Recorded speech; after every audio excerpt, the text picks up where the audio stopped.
Hello everyone, I came to a shocking realization today. I was planning to make the sesamite ingots, so I unlocked them already. In the meantime, what I wanted to do is unlock floor 14, put the pumps down, and be on my merry way so that could run in the background. However, this happened.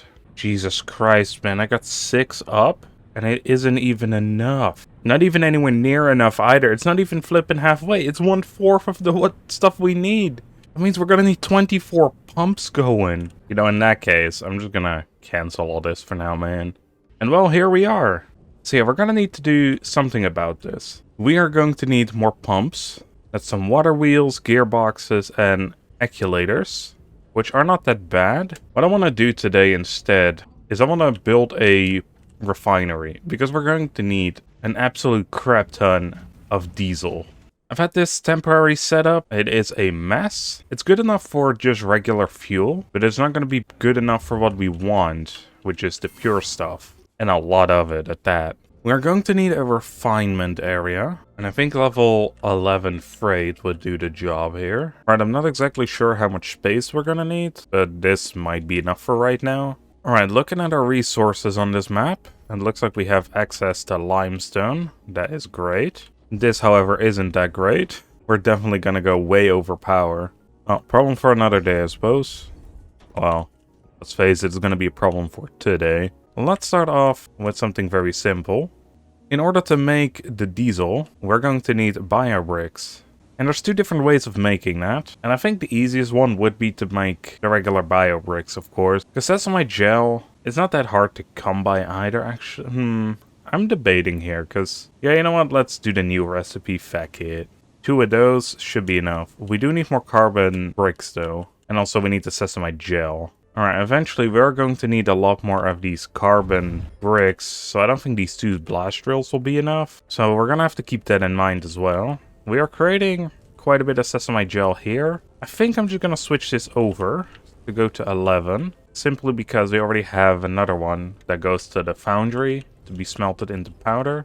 For the carbon powder bricks, I think maybe making an entire new line would be smarter, which means we will have to find new carbon powder to destroy, of course. How's this one doing? It's still not done yet after all these hours. That's insane.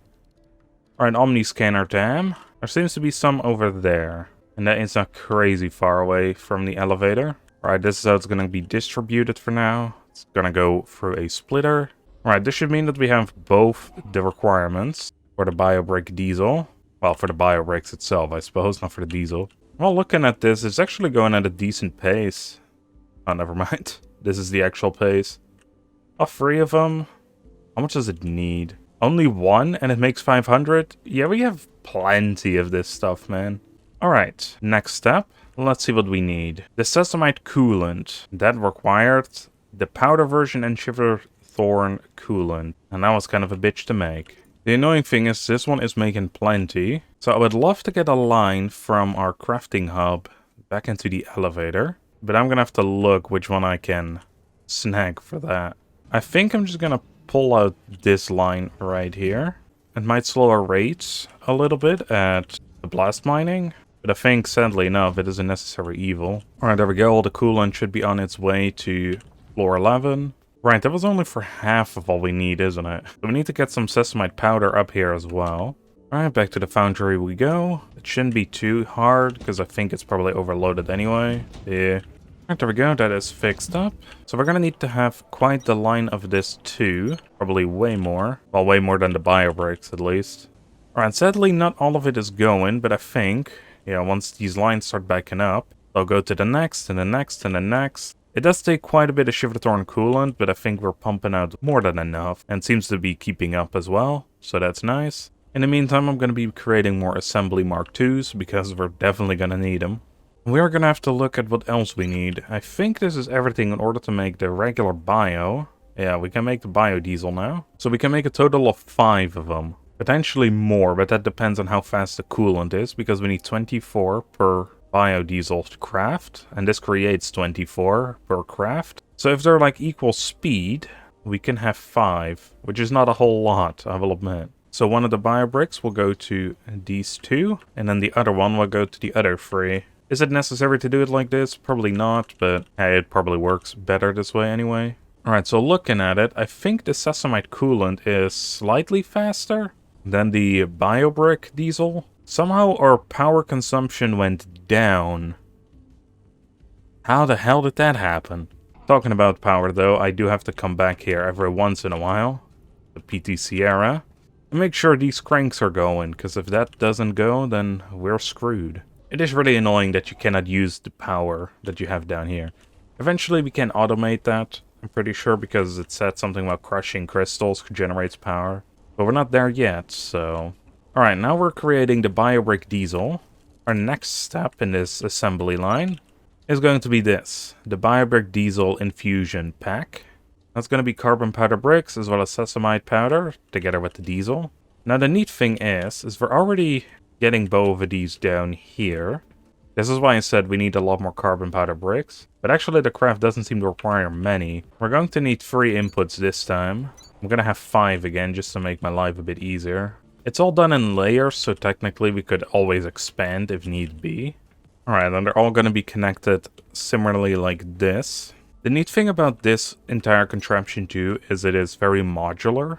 We can always expand it that way, and if need be this way. We will have to remove some lines though, because it's not really built the best way to go this way. Next up, with these diesel infusions, I think our only goal left is to put them in crushers, right? Alright, I think the easiest way is to have 2 assemblies for a crusher. I think technically the crushers can go up to 4 if you want to run them smoothly. How is this doing though? Is this backing up really nice? Oh yeah, it is backing up. Okay, sweet. That means we can have more assemblers and probably have them on the other side as well and then feed in 4 at a time. Alright, this will refine the biobrick diesel into pure as well as impure. Alright, let's start setting up another line. Looking at it, I think we can have 6 on these sides, just so this third one has a 4th one as well. Okay, maybe we push the biobrick diesel a bit too thin. Simple solution, let's add more to them. Alright, interesting. This one is not producing anymore. Is that because it's full or something? I guess so. Okay, so that is something we have to keep in mind. Ooh, sesamite powder is not fast enough now. Always something, I suppose. Alright, why is sesamite powder not fast enough? Foundry, what do you have to say for yourself? It's not smelting them fast enough. Alright, there we go. I added a couple more to it. There should at least be a bit more powder now. If it's still not fast enough in a second, what I could always do is just add a smelter to this line and create powder here. Alright, our next order of business would be to get everything out of here, of course. Alright, then one side has to be set to pure diesel and the other to the unrefined stuff, the impure one. That will go over top. This can go to level 14. The impure ones I'm gonna put into a chest. Yeah, the sesamite powder issue is pretty damn big, which means I will have to add a smelter or 2 to here. And honestly, even this is pretty damn slow. It's just very slow to smelt these. But that's just an extra little boost. I did see though that we're gonna have some smelting upgrades. We do need the yellow cores for that, so that's not something we can do right this second. That is really unfortunate. There might be better ways of making powder. Faster ones at that. If you guys have any knowledge on that, please let me know. It seems to be backing up again, so that's good. It seems like this first one is backing up like crazy. Maybe 4 is a bit too much for a crusher to handle. The other 2 seem to be fine, but I'm guessing these just don't get enough. Yeah, they don't get enough diesel yet. Simplest solution, of course, is just make more diesel. Okay, from what it looks like, the biobrick diesel infusion packs are being made slightly faster than the biobrick diesel. Now, the biobrick diesel, you know, creates twice as much. However, the reason why it's stalling so much is, of course, because it doesn't have enough supplies. Surprise, surprise, so it's something we could see. However, we will need at least 2 more assemblies, and that should make this place a run like a dream. Alright, to kind of help this side along, what I'll do is I'm just gonna add a splitter to this side. Because what I'm guessing happens here is it just goes too fast. And by the time that this is finally filled up, and it does the entire line like up to here or something, one of them is empty and then everything goes to that one. And of course there's going to be so many splits that eventually barely anything goes to this last one. If I were to redesign this, I think what I would do is have a similar production like this on this side. That would be a lot better and a lot easier to manage as well. At the very least though, it seems like 2 out of the 3 are running constantly. This one is eventually going to back up, I think, with this unrefined stuff. And that should probably halt some of the other assemblies eventually when these get full. And that will probably allow this one to finally fill up, because all these assemblies will get their things. I wonder how much unrefined do we have? Oh yeah, this chest is filling up pretty nice. And then I have a bunch of stuff on me as well. Yeah, okay, we are slightly over power right now. We're gonna have to do something about that. But we'll do that some other day. Alright, with that, I think we have the entire operation set up and going. Besides this last part, everything seems to be running pretty smoothly. This last part is kind of important, but hey. However, that means in the next episode, we can finally start on pumping in this area, now that we have more diesel. We got the unrefined as well as the refined going to here, so we could work with both, and then might just have the impure go here as well, actually. Instead of going into that chest, just so we can set it all up automatically. I was gonna do it manually, but who has time for that these days? Anyway, with that, I hope you all enjoyed, and I'll see you all in the next one, where we can start on uncovering the laboratory. See you guys then.